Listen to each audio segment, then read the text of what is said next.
চট্টগ্রামের কৈখাইন কোদালা আর সেই পরিচিত জলধারা কোদালা খাল আজ যেন নীরব কাঁদছে। কৃষকের ঘাম, কৃষকের স্বপ্ন এক রাতেই কেড়ে নেওয়া হলো সবকিছু।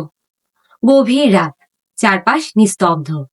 ঠিক তখনই কয়েকজন লোভী অমানবিক মানুষ খুলে দিল সুইচ গেটের দরজা আর মিশিয়ে দিল পানিতে ভয়ঙ্কর বিষ।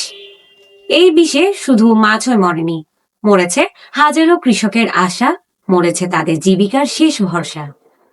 কৈখাইন কোদালার খামারগুলোতে লক্ষ লক্ষ টাকার মাছ এক নিমিষে ভেসে উঠল পানির উপরে, আর সেই মাছই নির্লজ্জভাবে বিক্রি করা হচ্ছে বাজারে। আপনি, আমি, আমাদের পরিবার সবাই এখন সেই মৃত্যুর ঝুঁকিতে। স্থানীয়দের সঙ্গে কথা বলে জানা গেছে, খালের পানি এতটাই বিষাক্ত হয়ে উঠেছে যে সেই পানি খেয়ে মারা গেছে বিড়াল, কুকুর। পরিবেশের অবস্থা, মাছের দুর্গন্ধে পুরো এলাকা যেন বিষাক্ত। আমি মোহাম্মদ এসকান্দর, আমি হচ্ছেন কৈখান এলাকাবাসী। আসলে দিবজাগত করে আমাদের একটা বেড়িবাঁধ হয়েছে, আলহামদুলিল্লাহ, শুকরিয়া। আগে আমরা পানির জন্য শ্বাসবাস করতে পারতো না, কিসের অনেক কষ্ট পেত। এখন আলহামদুলিল্লাহ বেড়িবাঁধ বেঁধে দিয়েছে আমাদেরকে। বেড়িবাঁধের জন্য আমরা কৃষকরা সুন্দর করে শ্বাসবাস করতে পারে, সবাই চলাফেরা সুন্দরভাবে, রাস্তাঘাট সবকিছু ঠিক আছে। তো বেড়িবাঁধ বাঁধার পরে এখন যাকে ওই সুদগাদের চাবি দায়িত্ব যাদেরকে দিয়েছে দরজা খোলা বাঁধার জন্য, ওরা নিজের স্বার্থের জন্য, মাছ ধরার জন্য, মাছ জাল বসানোর জন্য সুইটগাত খুলে দেয় ইচ্ছা মতো। ওদের মতো করে ওদের খুলবে, ওদের মতো করে ওদের দরজা বন্ধ করবে।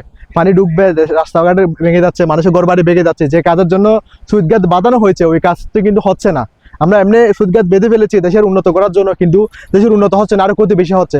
নিজের স্বার্থের জন্য, জাল ধরার জন্য, মাছ ধরার জন্য ওদের মতো করে ওরা নেতাগাতারা মিলে, এখানে সিন্ডিকেট আছে, নেতা আছে, বিভিন্ন রকম বড় ধরনের মানুষ আছে, ওদের বিরুদ্ধে কেউ কথা বলতে পারে না। কথা বললে তো সমস্যা, কারণ ওদের ক্ষমতা ব্যবহার করতেছে। বড় লোক মানুষ, কারে টাকা আছে, কারে ক্ষমতার পাওয়ার আছে। পানি আছে, পানির মধ্যে বিষ মিশানো হয়েছে, বিশুদ্ধ পানি, বুঝছেন? পানির মধ্যে বিষ মিশিয়ে মাছ মারি ফেলার পরিকল্পনা করছে। পানি নষ্ট হয়ে গেছে। পানি নষ্ট হয়ে যাওয়ার কারণে আমাদের অনেক লাখ লাখ টাকার মাছ নষ্ট করে ফেলছে এরা। আর দ্বিতীয় নম্বর হচ্ছে পানি এমন ভাবে নষ্ট হয়েছে, দেশের এলাকার পরিবেশ এত জঘন্যভাবে হয়ে গেছে। রিসেন্টলি কয়েকটা কুকুর আর বিড়াল পড়ছে ওই পানিগুলো খেয়ে, ওই বিড়াল পর্যন্ত, কুত্তা পর্যন্ত, কুকুর পর্যন্ত মারা গেছে। স্কুলে যাওয়ার পথে কোমলমতি শিশুরা নাক চেপে ধরে হাঁটছে। কি ভয়াবহ সেই দৃশ্য! এখানে খালে নাকি বিষ দেওয়া হচ্ছে, যার কারণে মাছ মরে যাচ্ছে। অনেকে ক্যামেরার সামনে কথা বলতে রাজি হননি, তবে তাদের কণ্ঠে ছিল আতঙ্ক। তাদের অভিযোগ, এই ঘটনার পেছনে জড়িত প্রভাবশালীদের একটি চক্র এতটাই শক্তিশালী যে কেউ প্রতিবাদ করলেই নামতে পারে বড় ধরনের বিপদের মুখে। একজনের বক্তব্যে মিলেছে ভয়ঙ্কর ইঙ্গিত। এ বিষ প্রয়োগ ছিল পরিকল্পিত। ইচ্ছে মতো দরজা খুলবে, ইচ্ছে মতো দরজা বন্ধ করবে। পানি ঢোকার কারণে রাস্তাঘাটের ক্ষতি হচ্ছে, শ্বাসের ক্ষতি হচ্ছে। এখন রিসেন্টলি যেটা ঘটছে, শনিবার রাতে রাত 2টার দিকে সুইটগাদের বেড়িবাঁধের পরে, যেটা 2 দিন পরে আজকে শনিবার রবিবার মাছ এখানে পানি এমন ভাবে দূষিত পরিবার হয়ে গেছে, সুন্দর সুন্দর পরিবেশ পর্যন্ত নষ্ট করে ফেলছে। আর অনেকগুলো লাখ লাখ টাকার মাছ মারা গেছে। আল্লাহ তাআলা এদের দৃষ্টি আকর্ষণ করছি, আমরা আইন শৃঙ্খলা বাহিনীর দৃষ্টি আকর্ষণ করছি, যারা মারাত্মক বীজ দিয়ে ধরে নিচ্ছে। এরা বীজ ছাড়া অন্য উপায়ে মাছগুলো ধরে বিক্রি করুক।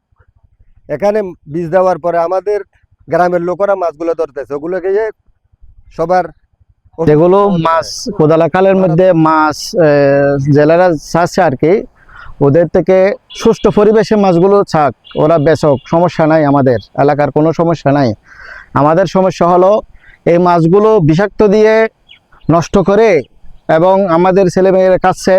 এখন আমাদের ছেলেমেয়েদের বিষাক্ত খাওয়ার যার কারণে আমাদের বিভিন্ন রোগে আক্রান্ত হচ্ছে এবং হবে। আজ অসহায়, খামারে পানি দিতে পারছে না, ফসল এখন হুমকির মুখে। পুরো এলাকায় কৃষি ব্যবস্থা ধ্বংসের পথে।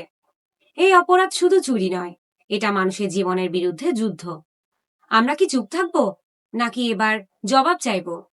প্রশাসনের দৃষ্টি আকর্ষণ করছি, কৈখাইন কোদালা ও কোদালা খালের এই ঘটনায় দোষীদের দ্রুত আইনের আওতায় আনুন।